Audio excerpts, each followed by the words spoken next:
So I'm out and about now putting these last supers I've just bought from the workshop onto these hives that are in here. And flip this around so you can see that's the previous lot I brought back. Those are now been cleaned and they are ready to go back on the truck when I leave, and this lot will have another load of supers on right now. So I've got feeders to put on top of these. Some of them have got feeders on already, but I've got some spare ones to add on. And if I've got not enough feeders for all these, I've got room then capacity to put the rest back on here. But what I'm doing now is I'm nearly there. This is the kind of what I call the penultimate load of supers. So these are going to go onto the hives, and that is really it. We're nearly there. I've got a tiny bit more to extract, as you know, from the buckwheat honey, which was kind of a nothing, but I thought it'd be a good little time to talk about my truck a little bit, and a lot of people have asked me what I use and why I use it. So here we go. So this Ford Transit, when it was bought, just comes as a basic Transit chassis cab, it's called, and then the company that I bought it through then bought, or they buy and fit these rear sections. So it's all the galvanized piece there, all this part there and there, right down to there, then bolts on. So this is the tipper part. So what it does, it pivots at the back so you can tip it. So it's brilliant if you're tipping things. And obviously that doesn't really do much for beekeeping, because you don't tip beehives off. Unfortunately, you have to unload them all the time. But there is times when I wanted just to tip the whole lot off, I can tell you, and then just go home. But being serious, it is a really good truck for the reason that it holds a lot. Now I've got these extension boards on that are here, as you can see. They then slot in. You can even make them slightly longer, but for me this means I can extend just one more section to get an extra super on. Because if you don't have the boards and you put supers on, you take a bend and they all come flying off. That's as simple it is. Or I could use lorry straps and stack them higher, but the problem is when I'm on my own, it's really not practical to spend time. When there's two of you, you can do that.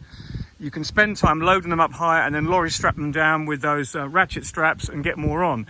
But when you're on your own, it's very difficult because the bees are against you and you've got to move quickly.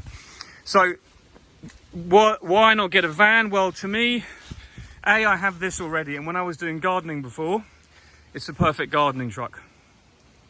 Because you can get a lot of stuff in, you can move gravel, you can move soil, you can put branches, all that, and you can tip all that. So in that respect, obviously it was the vehicle I already had. Would I purchase another one? I don't know. It's kind of a dilemma. The thing is, I've got so used to this truck now, I absolutely love it. And I've got used to the fact that the biggest downside is if you turn up somewhere with supers that are wet, you've got to move them straight away. Because if you don't, the bees are doing what they're doing now. They're arriving, they're seeing all these, and they're going, great, let's get to work on these guys. So they're starting to get ready to clean all those out, but these are obviously going to go straight onto the hives, I've just told you. But just to run a few positives of this vehicle and a few negatives. It has got twin wheels at the back, so it takes about 1.6 tons, but there are road tires on the back and it's rear wheel drive. So if you are on soil like this that's wet in the winter, I doubt I get down here. So I usually stop, for example, at this April, I usually stop up there and just walk down. But there's nothing really to do in the winter, so it's not a problem. So that's kind of okay.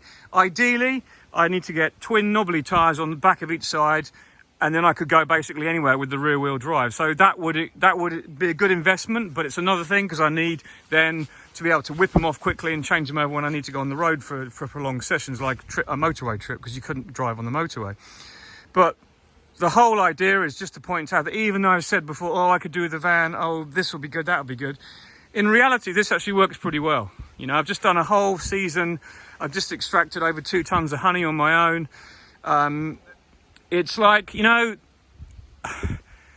you got to stick with what you have, and I think I'm going to keep this for now. And also, it's really useful because at the workshop, I have this truck, and my colleague has a small van. So if he ever needs this, he can borrow it, and I can borrow his. So we have 2 different types of vehicles, so it can work really well.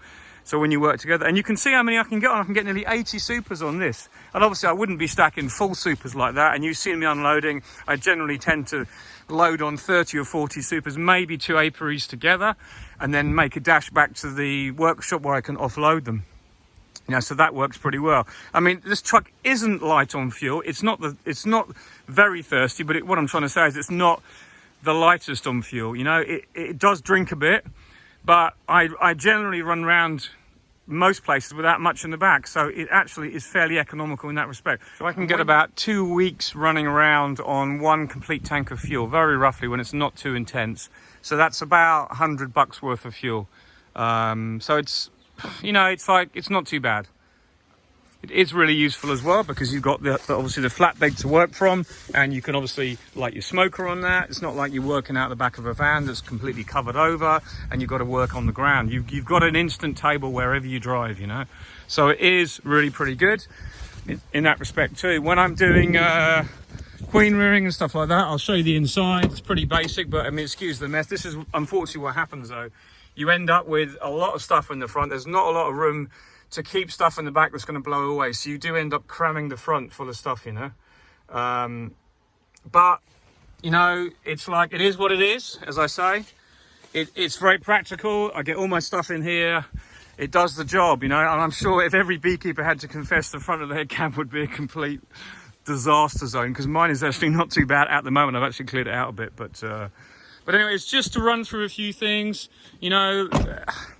I think everyone's got positives and negatives with all the stuff they've got. It's just finding a balance really, and at the moment I'm fairly happy. It keeps me fit. You've got to look after yourself. There's a lot of lifting, but it keeps you fit, as I say, and you know, you just go with that. It is what it is kind of thing, as I've just said before. But there you go. It's impressive when you see that loaded up. It's great. You can shift a huge amount of gear straight away and they're gone, you know, even on really sort of very low expense. Would I get a easy loader? I think yes, if I had the money, I'd love to try and put one on. And I think it would be amazing benefit to me long term for my back when I'm getting older a bit. But I would have to seriously reconsider my apiaries, seriously reconsider how I could run them by just having them within reach of the easy loader. Because at the moment, a lot of my apiaries are tucked away, not down tracks, but they're slightly less accessible than they need to be for an easy loader here. So something to consider. But it's one thing to consider when you see how long these transits can last. This has done about 160,000 miles, 160,000 kilometers now, which is only like 120,000 miles. So it's like nothing in like the last 8 years I've had it. So it really is a great piece of kit. I've got a tail hook on the back. I put my trailer on the back when I'm taking my brush cutter on. You know, there's nothing it really doesn't do. The only thing, as I said before, is when it's wet, you're screwed. You have to just take into account that when it's wet, it's not good on wet places. But, you know, you get to know your apiaries, you get to know when you can and cannot get in. So I better get this lot unloaded before the bees really go nuts on it, and move the supers out and change them all over to get the next lot on.